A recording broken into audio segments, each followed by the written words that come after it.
Isinailalim sa 6-month preventive suspension si Bohol Governor Aris Omentado kasama ang 68 iba pang opisyal. Ang detalye sa ulat ni Nico Sereno ng GMA Regional TV, Balitang Bisdak. Ito ang ipinagbigay alam ng gobernador sa harap ng mga empleyado ng Kapitolyo kahapon.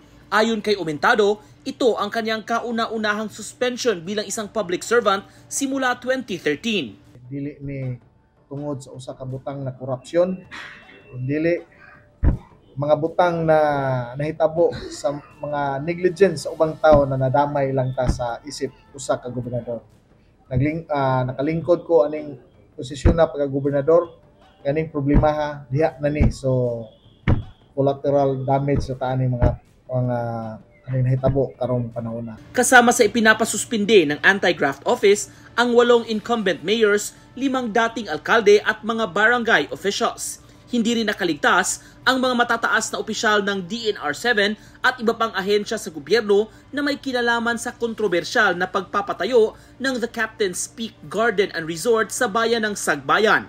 Ayon sa Ombudsman, ang suspension ay para bigyang daan ng investigasyon at masigurong hindi magagalaw ang mga dokumento o ebidensya. Bunsod ng kanyang suspension, pinaalalahanan ng gobernador ang mga maiiwan sa Kapitolyo na mas pagbutihin ang kanilang serbisyo. Baunahin dumi ninyo dinis Kapitolyo. Kamu mga empleyado na nga suspended man gani mi sa nagtinarong mi sa trabaho, how much more kung kamo magpabungbuang mo diha. Kahit pa man sa nangyari, hinikayat ng gobernador ang lahat na magkaisa at patuloy sa kanilang sinumpaang serbisyo sa bayan.